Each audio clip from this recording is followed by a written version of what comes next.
This is MSR's Elixir 2 backpacking tent. As much or little as you want, and then you can roll it up and neatly stash it away. So now we're going to talk about closed cell foam mattresses.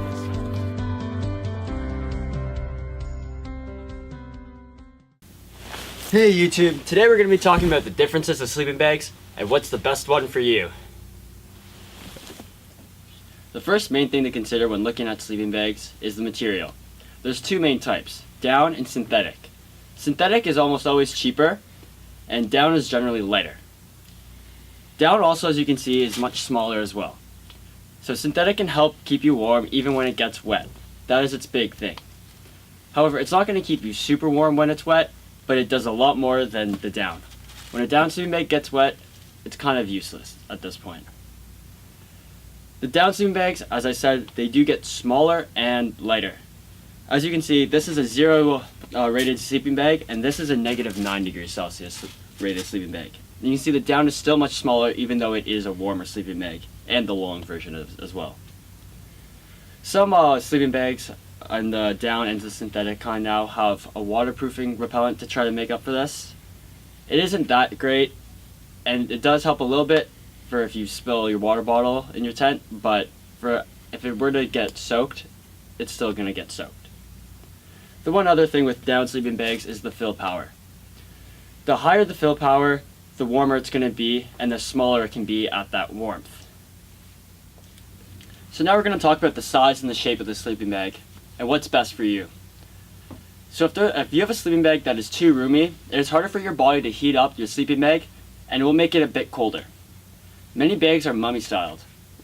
This means that they have a narrower in the shoulders and the hips to save space and weight. Some people find this much better, as it is generally a bit warmer.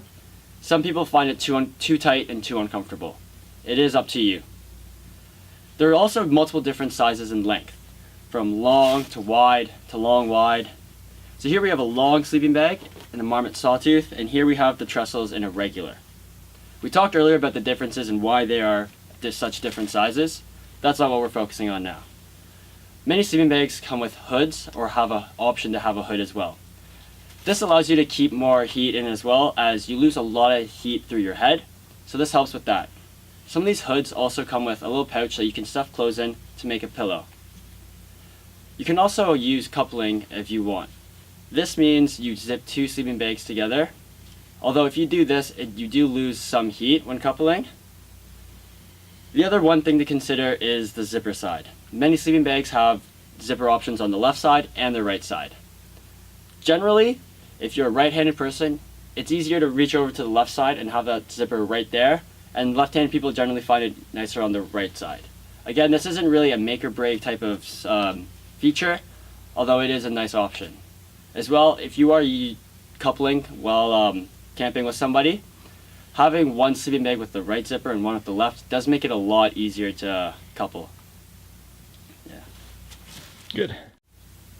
So now we're going to talk about some other little features that you might want to consider when buying a sleeping bag.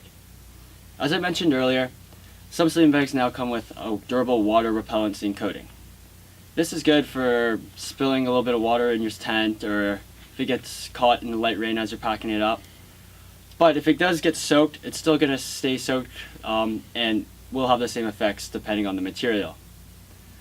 The EN ratings, the European norm ratings, are not the survival ratings. If you are someone that has one sleeping bag and is only going on one trip in a bit colder climate, and it isn't that much colder, you will still be fine, just maybe dress with some extra layers. And at the end of the day, it really comes down to how you sleep, what you're sleeping in and on. That makes a large impact.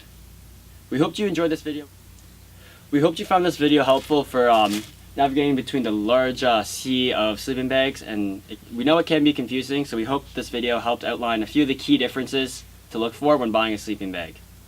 If you guys enjoyed the video, please click the link below to subscribe, and please give us a like, and thanks. See you next time.